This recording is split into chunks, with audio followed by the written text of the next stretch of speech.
শুভ সকাল বন্ধুরা, কেমন আছো সবাই? আশা করি সবাই ভালো আছো, আমিও অনেক ভালো আছি। তো যতটা আগ্রহ নিয়ে যত তাড়াহুড়ো করে ব্যাগ গুছিয়ে এসছিলাম বিয়েতে, ঠিক ততটাই আগ্রহ আর তাড়াহুড়ো করে ব্যাগ গুছিয়ে বাড়িও চলে যাচ্ছি। আসার তো তারা ছিলই, আসার একটা আলাদা আনন্দ ছিল যে বিয়েতে যাচ্ছি, অনেক দিন পর নিজের লোকদের সাথে দেখা হবে, ভাই কাকা কাকিমা সবার সাথে দেখা হবে। ঠিক তেমনই আজ বাড়ি যাচ্ছি, একটা আলাদা আনন্দ বা অনুভূতি বলো হচ্ছে মনের মধ্যে। কেন কি, আজকে যাচ্ছি নিজের বাড়ি। তো যতটাই দূরে যাও বা যেখানেই যাও, যত কাছের লোকের কাছেই যাও না কেন, নিজের বাড়িটাকে কিন্তু সবাই ভীষণভাবে মিস করি আমরা। তো আজকে এটা ভেবে খুশি হচ্ছিল মনে যে বাড়ি যাচ্ছি, আর তার সাথে পাশাপাশি কিন্তু একটু কষ্ট হচ্ছিল। সেটা হলো যে আমি কাকা কাকিমাদের থেকে অনেকটা দূরে যাচ্ছি, আবার কবে দেখা হবে জানি না। তো এখানে আমি বসেছিলাম আর ওই পাশে দেখলেই তোমরা সায়নার ভাই বসেছে। এই ভাবতে ভাবতেই চলছিলাম, আর মাঝে মাঝে মনটা ভীষণ খারাপ হয়ে যাচ্ছিল। তো বারবার আমাকে আমার ছেলে জিজ্ঞেস করছে, তোমার কি থাকার ইচ্ছা, তুমি কি থাকবে আরও? যদি থেকে যেতে পারতাম, সেটা ওকেও আমি বলছিলাম যে যদি তোর কথা মতো আমি এখানে থেকে যেতে পারতাম, কিন্তু পারবো না। বাড়িতে তো বর রয়েছে, ছেলের পড়াশোনা রয়েছে, এসব কিছুও তো, আমার সংসারটা তো আমাকেই দেখতে হবে বলো। ওরা যদি আমার সাথে থাকে দুজনা, তাহলে আমি যেখানেই যাই বাস, আমার কোনো অসুবিধে নেই। কিন্তু দুজনার একজনা যদি না যায় আর একজন যায় সাথে, তাও একটা টেনশন লেগেই থাকে। মানে সেই যে চিন্তা, খেলো কি না, ঠিকঠাকভাবে ঘুমোলো কি না, মানে কি হচ্ছে বাড়িতে, সেই একটা চিন্তা আমার মনে হয় সব মেয়েদেরই হয়। তো এবার আমরা ট্রেন থেকে নেমে রঙ্গিয়া স্টেশনে অন্য ট্রেন ধরবো, আর তার সাথে সাথে একটু ওয়াশরুমে এসেছিলাম ফ্রেশ হওয়ার জন্য, এই যে সেখানে দাঁড়িয়ে। আর এবার এই ওয়াশরুম থেকে বেরিয়ে এখানে আমরা 10 টাকা করে টিকিট নিয়েছিল এই ওয়েটিং রুমটাতে বসার জন্য। এখানে মোবাইল চার্জ দিতে পারবে, ফ্রেশ হতে পারবে, স্নান ধান সব কিছু করতে পারবে। তো এখানে বসে ভাই আর সায়ন খেতে গেছিলো, আমার খাবারটা পার্সেল করে নিয়ে আসতে বলেছি। তো ওই যে ওরা চলেও এসছে আমার খাবারটা পার্সেল নিয়ে, আর আমি এখানে সমস্ত লাগেজ ফাগেজগুলো নিয়ে বসেছিলাম। আমাকেও বলছিল যে চল যাই, তুইও খেয়ে আসবি দিদি। ভাই আমাকে বারবার করে বলল, কিন্তু আমি যাইনি। কেন, আমার ভাল লাগছিল না। বললাম না, ওই যে ওদের থেকে চলে এসেছি, এটার একটা কষ্ট হচ্ছিল মনের মধ্যে। আর ভাবছিলাম ব্যাগগুলো এখানে রেখে যাব, থাক আমি এখানে বসেই থাকি, তোরা খেয়ে দে, আমার জন্য একটু পার্সেল নিয়ে চলে আসিস খাবার। কারণ এখন বাজে 10:30, এখান থেকে আমরা আরেকটা ট্রেন ধরবো। এই যে দ্বিতীয় ট্রেনটাতে আমরা উঠে পড়েছি, আর এইবার আমি খাবো।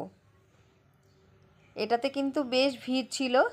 তো সায়ন এদিকে বসেছে, আর ভাই ছিল উপরে, মানে আপারে উঠে পড়েছিল ভাই। আর এদিকে সায়ন আর আমি নিচে বসেছি। এবারে আমি সায়নকে বলছিলাম যে ঠিক আছে চল, আমি এবার খেয়ে দিয়ে নিই। তো এখন আমি ভাতটা খাবো, সেটার ক্লিপ তোমাদের সাথে শেয়ার করতে পারবো না। আমার জন্য ডাল ভাত, স্যালাড, আলু উচ্ছের ভাজা আর একটা সয়াবিনের তরকারি, এই ছিল আমার খাবার আজকে। ওরাও যা খেয়েছে আমার জন্যও তাই। আমি না বলেছিলাম মাছ টাছ নিয়ে আসতে, সেই জন্য নিরামিষ ভাত। তো খাওয়া দাওয়া শেষ, আর এবার ঢুকে পড়েছিল ঝালমুড়িওয়ালা ট্রেনে। তোমরা জানো ট্রেনে কিন্তু অনেক ধরনের খাবার নিয়ে উঠে, আর আমার এই খাবারগুলো খেতে ভীষণ ভালো লাগে। যদিও এগুলো শরীরের জন্য একদম ভালো না, আনহেলদি খাবার দাবার, কিন্তু আমার ভীষণ প্রিয়। তার সাথে সাথে দেখলাম সায়নেরও ভীষণ প্রিয়। তো এদিকে এই যে ঝালমুড়ি নিয়েছিলাম, নিয়ে একটাই নিয়েছি 20 টাকার, নিয়ে আমি সায়ন আর ভাই তিনজনা মিলেই কিন্তু ভাগবাটোরা করে খাচ্ছিলাম, কারণ তিনজনেরই পেট ভরা। তো এদিকে তারপর ঝালমুড়িটা খাওয়ার পর 1 ঘন্টার মধ্যেই দেখো আবার নিয়ে নিয়েছি এদিকে চানা মশলা। এই যে এবার এই চানা মশলাটা খাবো। চানা মশলাটা খেতে খেতে বাইরের দৃশ্যটা দেখছিলাম, আর ভাবছিলাম যে এই যে জায়গাটা দিয়ে যাচ্ছি, আবার কতদিন পর আসবো কিচ্ছু জানি না। আমি কিন্তু 9 বছর পর কাকার বাড়ি গেছিলাম। তো আবার যে যাচ্ছি এখন, যে আবার কবে আসবো জানি না, কিন্তু এইবারে আমি এটা ভেবে ভেবে যাচ্ছি যে আমি 2026-এ আবার আসবো এই রাস্তাটা দিয়ে, আবার নিজের লোকদের কাছে। সায়নের একবার এইচএস দেওয়া হয়ে গেলেই আমি ফ্রি হয়ে যাব, তো তখন আমি আবার আসবো, এটাই ভাবতে ভাবতে যাচ্ছি। কিন্তু জানি না আদৌ সেটা করতে পারবো কি না। কত কিছুই তো ভাবি, পুরো করতে পারি না। আর এইবারে ফাইনালি নামার জায়গা চলে এসছে, এবার আমরা নামবো, মানে কামাখাগুড়িতে চলে এসছে ট্রেনটা, আর এখানে আমরা এখন নামবো। এই দেখো দরজার সামনে পুরো ভিড়, একদম লাইন দিয়ে সবাই দাঁড়িয়ে। এই যে আমরা ফাইনালি নেমেও পড়েছি নিজের জায়গায়। হাসিটা দেখো আমার, কারণ এই খুশিটা শুধুমাত্র নিজের জায়গার জন্য। স্টেশনে নেমে তারপর চলে এসেছি বোনের বাড়িতে, আর এদিকে বোন আসবো শুনে ও অনেক কিছু রান্না করে রেখেছে, সবটাই তোমাদের সাথে শেয়ার করব। আর আমি এসে স্নান করে নিয়েছি, সায়নও স্নান করেছে, এখন অনেকটা ফ্রেশ লাগছে। তো অনেক দিন পর আজকে মানে মনে হচ্ছে যে ভালো ঘরের খাবার খাবো, এরকম একটা ব্যাপার। যদিও ওখানে কাকার বাড়িতে তো ঘরের খাবারই খেয়েছি, কিন্তু বিয়েবাড়ির খাওয়া দাওয়া বুঝতেই পারো, নর্মাল যেটা ঘরোয়া রান্নাবান্না হয় সেই খাবার দাবার আর বিয়েবাড়ির খাবার দাবার মধ্যে হাজারো তফাৎ। তো এখন এই যে বোন রান্না করে রেখেছে, এগুলো খাবো। আর কি কি রান্না করেছে চলো তোমাদেরকে একবার দেখাই। তো এই যে এদিকে রান্না হয়েছে চিতল মাছ, যেটা বেগুন আলু দিয়ে করেছে, কারণ আমার চিতল মাছ বেগুন আলু দিয়ে আমি ভীষণ ভালোবাসি খেতে। এটা আমার বোন জানে, কারণ ও তো জানবেই বলে, ও আমার বোন। আর ওই জন্য ও সকালবেলা ওর বরকে বলেছিল নিয়ে আসতে, ওইটা রান্না করেছে এদিকে। আর এখানে রয়েছে চাল কুমড়োর ঘন্ট পেঁয়াজ দিয়ে, পেঁয়াজ ফোড়ন দিয়ে কাঁচা লঙ্কা ফোড়ন দিয়ে চাল কুমড়ো এইভাবে ভাজা ভাজা করলে এটাও আমার প্রিয়। আর এখানে রয়েছে পেঁয়াজ টমেটো দিয়ে মুসুরির ডাল। আর এখানে রয়েছে চিকেন কষা, লাল লাল ঝাল ঝাল ঝোল চিকেনের, যেটা আমার সায়নের প্রিয়। সায়ন ভীষণ মিস করছিল চিকেনটাকে, কারণ বিয়েবাড়িতে চিকেন পাইনি। তো সেই জন্য চলো খাওয়া দাওয়াটা করে নিই। আর হাঁড়ি ভর্তি রয়েছে এখানে ভাত, খাওয়া দাওয়া করে আসছি। তো গাইজ খাবার দাবারগুলো ভীষণ টেস্টি ছিল, ভীষণ ভালো রান্না হয়েছিল আজকে। তো খাওয়া দাওয়া করে বোনের সাথে এটাই বলে বলে হাসছিলাম যে আজকে অনেক দিন পর মনে হলো মায়ের হাতে রান্না খেলাম, এরকম একটা ফিল হচ্ছিল। তো এই যে এখন বাড়ি যাওয়ার পালা, এখন রেডি হব, রেডি হয়ে বেরিয়ে পড়বো, কারণ বোনের বাড়িতে তো আমার ঠিকানা না, আমার ঠিকানা আমার বাড়িতে যেতে হবে। তো চলো বেরোই।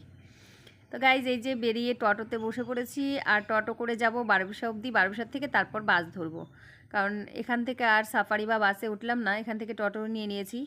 গরম তো, টোটোতে করে যে হাওয়াটা পাওয়া যায়, ফ্রেশ হাওয়া, বেশ ভালো লাগে। আর বাস বা সাফারিতে গায়ের গন্ধ, লোকের ঘামের গন্ধ, এগুলো একদম ভালো লাগে না। তো চলো যতটা পারি টোটোতে যাই, তারপর বাসে উঠে আবার তোমাদের সাথে দেখা হচ্ছে।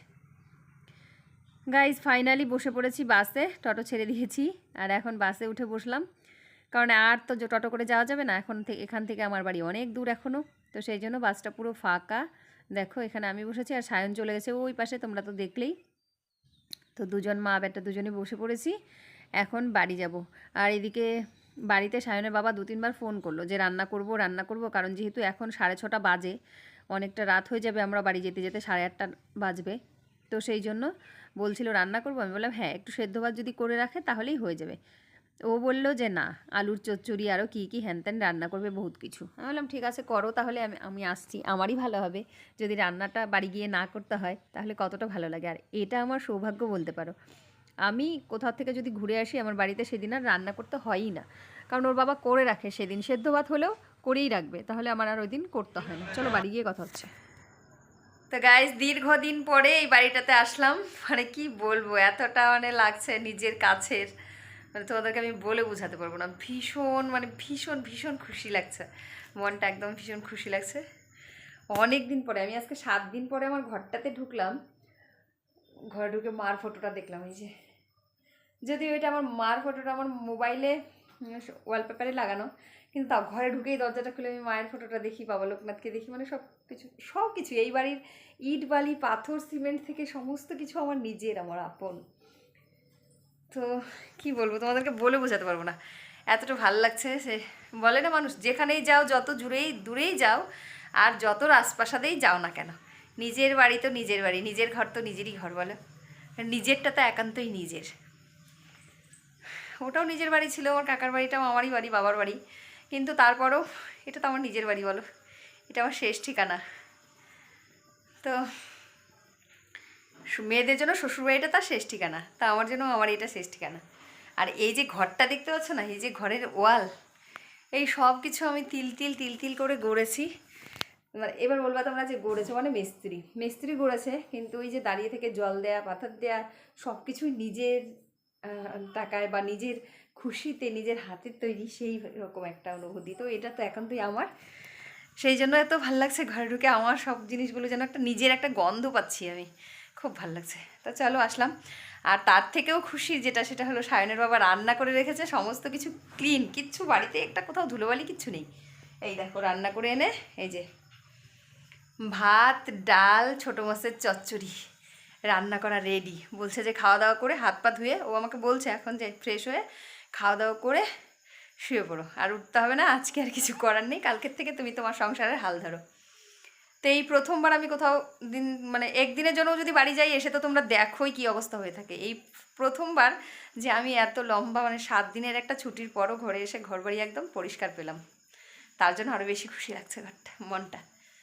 চলো এখন এই ড্রেস খুলবো আর শুয়ে পড়বো। একটু শুয়ে থাকি, তারপর খাওয়া দাওয়া করবো অনেক রাত্রে, এখন তো 8টা বাজে, একটু শুয়ে টুয়ে থাকি। তারপর আর সায়ন তো এসে ব্যাগটা রেখেই, এই যে ব্যাগটা রাখলো এখানে একটা, এদিকে ট্রলিটা আর এটা এদিকে রেখেই বেরিয়ে পড়লো ঘুরতে না, মানে বন্ধুরাও বাইরে দাঁড়ানো, তো ওদের সাথে দেখা করতে হয়তো। আর আমি কি করব, আমি একটু শুয়েই থাকি, এই ড্রেসটা খুলবো, শুয়ে থাকবো।